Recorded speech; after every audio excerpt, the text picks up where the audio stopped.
Hiya, I am Jay Austin Keys, pianist, performer, improviser. This is my self-portrait. Okie dokie, what have we got here then? So, a nice selection of brushes, origami. I used to do a lot of origami as a kid. Maybe I could involve some origami. Oh, no way, is this Play-Doh? Oh, phenomenal. Okie dokie. I think I'm going to go for the Play-Doh.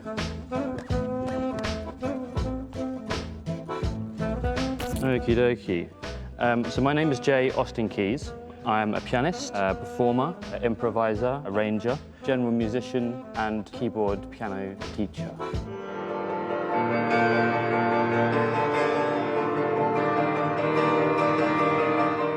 I was born in Ipswich in Suffolk, moved to London in 2017, been here ever since. So I predominantly play pieces written by other people. One of the most enjoyable pieces that I think I performed recently is Donna Hedenihi's piece Reservoir. I performed it in a Hjortid festival in Sweden. That was fantastic. That was a 4 or 5 day festival of art, music, installations, absolutely phenomenal. Yeah, so I was out there performing with the wonderful violinist Amalia Young. We performed Morton Feldman's piece, Spring of Cosros. It was an absolutely wonderful opportunity to get to play with her.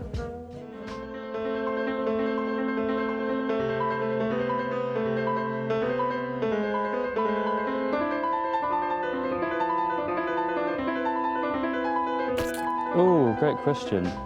I very recently performed at Avalon Cafe in Deptford, which was an absolutely beautiful venue to play in. And we were quite lucky that we got 2 pianos in the venue. Me and my flatmate were moving house, and we had to sadly lose the piano that we had in our house. But we were able to donate it to the Avalon Cafe, so we were able to play music for 2 pianos, very luckily there. It was absolutely fantastic. I would love to play at Cafe Otto. I would love to play at Wigmore Hall. I would love to play at Carnegie Hall. I'd say they're probably the 3 I'd want to perform at most. Absolutely love collaborating. I do perform extensively as a soloist, and I love doing solo piano concerts, but building pieces, building programs, building events with different musicians, different performers is always something special. And sometimes you're lucky enough to work with particular musicians that you really, really understand each other. Almost sometimes to an unvocal level, you're sort of breathing together more than playing together. It can be really special. Well, yeah, very interesting question. I knew from a very, very early age that I wanted to make music or have some sort of creative output of music. I thought for years maybe I would compose. I don't do a lot of composing, but I remember seeing countless piano concerts as a kid with my nan, and being hugely inspired by these virtuoso pianists, and just absolutely idolising watching them with absolute admiration. And I remember sort of coming away from these concerts being like, I want to put on the costume of concert pianist, and I want to be them. I want that to be me. And I guess that was kind of my focus. So that's the path that I wanted to follow from very early on, and I sort of stuck with it. And the times you fall off growing up can face you with all sorts of obstacles and things that get in the way that might draw you towards sort of different pathways, but for some reason musicianship and playing the piano particularly has always been something that's sort of never really been able to falter. John Williams, absolute legend of the game. Undeniable compositional voice in film music. I think also one of the sort of film composers of a old era, really, still composing predominantly for orchestras. So this is scores, handwritten arrangements. More film composers these days work straight in the studio and on DAWs. Yeah, old school, champion, big fan of John Williams. I don't want to be mean. He's very good at his job. He's very, very good at his job. But I believe there's more to writing film music than bah.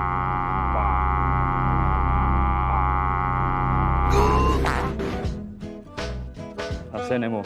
Danny Elfman, fantastic film composer. I remember watching, I think it's the Spider-Man films with Tobey Maguire in, and Danny Elfman's scores for those are so exciting and yeah, riveting. I remember really enjoying those films, particularly for the music when I saw them as a kid. The Royal Albert Hall, amazingly, embarrassingly, never been inside the Royal Albert Hall. I've never seen something there, so I would love to play there one day, but I can't actually really vouch for what it sounds like in there, so. Grime music takes me back to being a teenager, being in sixth form, listened to a lot of grime music, read a lot of puffer jackets. Good times. I don't listen to enough grime music these days. I think maybe I'll have to go home and do some listening after this. Jazz music, yeah, fan of jazz music. Lots of friends working in the sort of contemporary jazz world. Kind of parallel, tangential to that, but it's never really been my thing. I'm a keen improviser, but not really in the standard jazz idioms. But yeah, some phenomenal stuff coming out at the moment. Recently saw the collective Quarto Alto festival this year. Thought they were stunning. Big fan of the classics, Chet Baker, Nina Simone, Miles Davis, John Coltrane. But no, I think I'm by no means an expert, but yeah, I'm very much a fan of the genre. Whiplash is a phenomenal film. It is undeniably a phenomenal film. Say it louder! I think it might get a slightly quite a bad rap from musicians. I feel like it's more of a sports film than it is a music film. I think the criticism on Whiplash that it's not super true to real life music, I think I agree with that. Yeah, a sports film, a really interesting character story. But yeah, undeniably brilliant film. Damien Chazelle, yeah, wow, brilliant, fantastic. I prefer the air in the north of England. The nice, clean air of Yorkshire is chef's kiss, creme de la creme. Nice. I know the south, I was born in the south. I feel more at home in the south, London particularly, and East Anglia. Ooh, Brighton has a very special place in my heart. I used to, when I was in primary school, I remember when I was really young, I used to tell people that I was born in Brighton. So I thought that would make me really cool. I've got a fondness for the place. I've gone on family holidays down to Brighton twice, 3 times a year, most years growing up. So yeah, very fond of Brighton. Ooh, a long time ago, it would be a sweet. I would say my answer would be sweet tooth, but no, everyday savoury for me. Martin Scorsese. Quentin Tarantino is fantastic, but his more recent films, I feel, have let him down a little bit. That Hollywood one, what was going on? What was going on there? Martin Scorsese's his output is consistently impeccable. Too cold, you can warm up if you're too cold. If you're too hot, sucks. Ooh. So immediately I'm going to say 80s music. I thank my mum for that. I was dragged up on 80s music. Noughties music now I feel very nostalgic about. When I was a very young person in the noughties, there was a phenomenal output of music that I, for whatever reason, felt a disdain for before ever really listening to it. Now, years later, I look back on music of the 2000s very fondly, very fondly. Ooh, I own 1 or 2 vinyls and 1 or 2 cassettes. I think the whole practice and method of getting a vinyl out, looking at it, feeling it, smelling it, playing it, is a wonderful sort of exercise and practice. So I think there's something really beautiful about having a vinyl collection, because it's more than just listening to it, you sort of have it and you feel it, and yeah, vinyl. Brand new car from the 2020s, mint from the 1920s. I don't drive. I've got no need for cars. I'm happy with my bicycle and my line bike and my overground. If it's something just to have and look at, a mint car from the 1920s would be sick. That'd be really cool. I'd like to have one. I wouldn't drive it. I would keep it somewhere, pay an awful lot of money to have it in a garage and just go and look at it sometimes. Beatles. So I like the Smiths. I'm not sure about Morrissey, but yeah, Beatles. For me, Wes Anderson. Something about his style just brings me so much joy. Being unpopular opinion here, Tim Burton's films, his style, I don't quite get it. It doesn't really do too much for me. Just got to say it. Ooh, great question. I think often it's not necessarily the amount of people, but just the space itself. Some of the most special gigs I've done have had 5 or 6 people in the audience. Some of those have been in a huge space, some of those have been in a tiny space.